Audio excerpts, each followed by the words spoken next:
Tu veux apprendre une langue, tu veux que ce soit rapide, fun, et Duolingo apparaît comme la solution miracle à tes problèmes.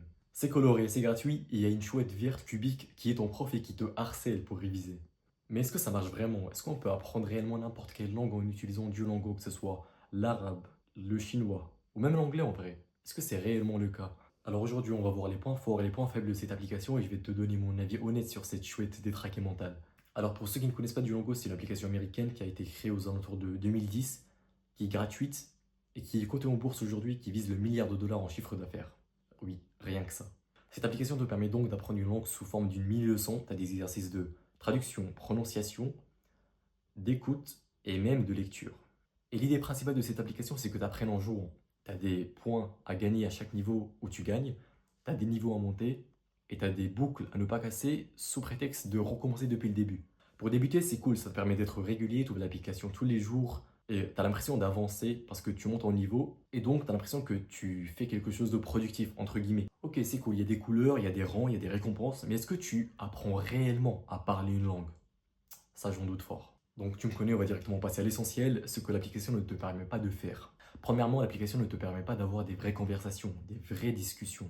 Parce que oui, c'est pas parce que vous êtes à je ne sais pas quel niveau, quel rang, et que vous savez aligner un mot correctement en le prononçant bien, que vous savez parler une langue. La vie, c'est pas ça. Parce que parler à une personne, c'est très différent. Il faut savoir répondre au tac au tac. Il faut pas chercher ses mots pendant la conversation. Et aussi, chaque personne peut avoir ses propres manières de prononcer les lettres. Donc, il faut arriver à comprendre les lettres, même si elles sont mal prononcées. Et ça, en fait, il faut juste se familiariser avec l'écoute de la langue. Deuxième chose que l'application ne te permet pas de faire, c'est de construire des phrases spontanées.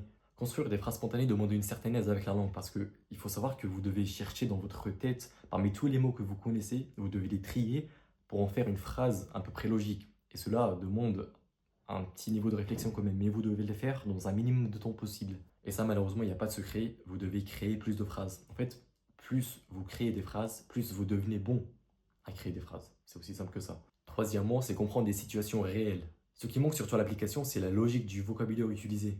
Vu que c'est des mots qui sont générés au hasard pour que tu aies juste quelque chose de quoi faire, c'est-à-dire de quoi travailler, bah ça sert à rien, c'est inutile. Je veux dire, qui a vraiment besoin de dire le cheval boit du lait en arabe?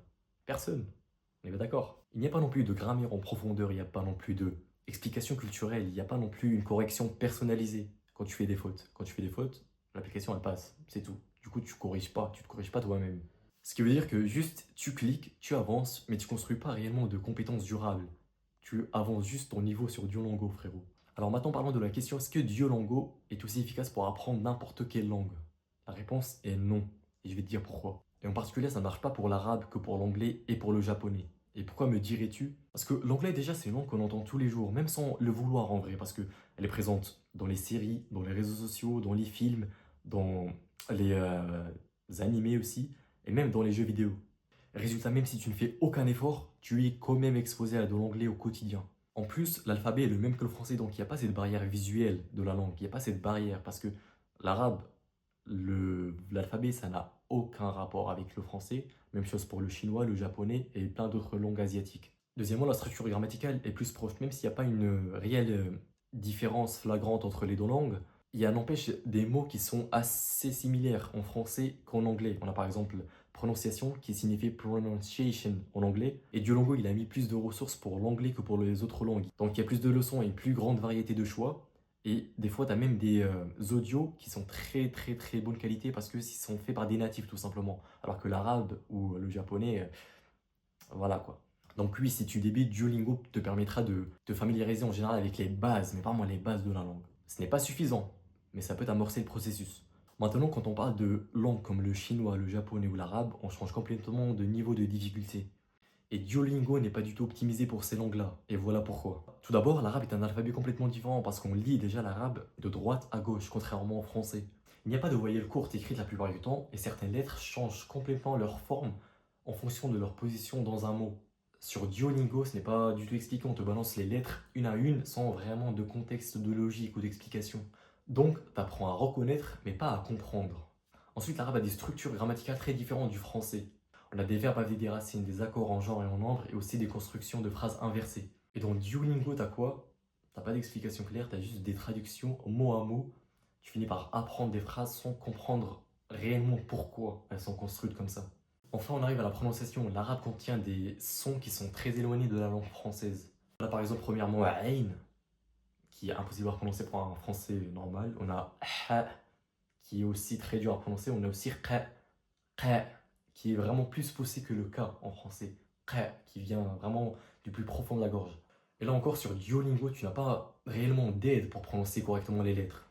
Tu as juste une sorte de voix qui te dit comment et tu te débrouilles à la fin. Tu répètes, tu valides, mais des fois tu dis complètement un truc qui n'a rien à voir, mais l'application le valide quand même parce qu'elle ne se rend pas compte, c'est une application, c'est un bot. Donc sur ce terrain, Duolingo, il est complètement à la ramasse. Le contenu, il est beaucoup plus pauvre, il est moins bien structuré, et, il ne tient pas en compte les vrais problèmes que rencontrent les francophones pour apprendre la langue arabe. Et au final, tu n'apprends pas à dire et à comprendre l'arabe en vrai. Tu déchiffres, mais tu ne comprends pas trop. Alors maintenant, on arrive à mon avis perso. Qu'est-ce que j'en pense généralement de Duolingo pour apprendre une nouvelle langue? Honnêtement, j'ai testé Duolingo pour apprendre l'arabe et franchement, c'est assez sympa et c'est assez cool en général pour vraiment débuter avec les lettres, se familiariser, faire ses premiers pas, apprendre quelques mots histoire de découvrir la langue, mais rien de plus. Parce que si tu veux vraiment passer au niveau supérieur, premièrement, tu dois écouter de vrais locuteurs, c'est-à-dire des personnes qui parlent, des humains qui parlent de sujets qui sont logiques, tu vois, et que tu essaies de comprendre. Tu dois aussi essayer de répéter à haute voix parce que la répétition, c'est vraiment ce qui te permet de muscler la langue. C'est vraiment, la répétition, c'est la clé en fait. Plus tu répètes, et plus tu as de facilité à prononcer. Tu dois écrire, parler, faire des erreurs et recommencer en te corrigeant. Parce que c'est comme ça comment tu progresses. Il n'y a pas vraiment de secret, on commence tous par faire des erreurs, mais l'essentiel c'est juste de progresser. C'est juste ça.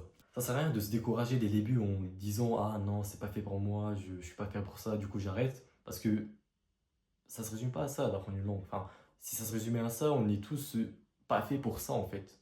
La clé dans ce cas, c'est vraiment de persévérer parce que rien ne tombe du ciel comme ça. C'est impossible. Donc pour moi, Duolingo est un bon complément, mais pas une méthode complète en soi. Ce que je recommande fortement à côté, c'est vraiment écouter des podcasts et des vidéos avec la transcription qui est juste à côté pour vous aider à comprendre, pour t'aider à comprendre. Deuxièmement, c'est les échanges linguistiques avec des personnes qui parlent la langue, c'est-à-dire avec des plateformes comme j'ai pu essayer avec HelloTalk et Tandem. Allez aussi chercher des sources spécialisées dans l'apprentissage de l'arabe, c'est-à-dire aller chercher des méthodes classiques, des chaînes dédiées à l'apprentissage de l'arabe et des profs natifs. Ça aide beaucoup ça. Parce que si tu veux apprendre une langue comme l'arabe, il te faut vraiment une vraie immersion, et même virtuelle en soi. En résumé, Duolingo, c'est vraiment bien pour démarrer et réviser majoritairement pour l'anglais, parce que c'est généralement fait pour ça. Duolingo seul est vraiment insuffisant pour maîtriser une langue de A à Z, et encore loin si c'est de l'arabe ou du japonais. Alors c'est pour ça que je te conseille de l'utiliser vraiment comme un complément, un bonus, et pas comme une méthode principale, parce que tu perds ton temps. Petite anecdote par rapport à Duolingo, on devait présenter une application sur un oral en anglais, on devait expliquer à peu près à quoi ça servait. Il y a un mec de ma classe qui a présenté justement Duolingo, il avait je sais pas combien, 2 ou 3 ans de flamme, je sais pas quoi, je sais pas comment ça marche, mais en tout cas c'était une sorte de flamme que tu devais tenir en boucle. Et ce mec-là, faut savoir qu'il apprenait le japonais et l'anglais, majoritairement le japonais.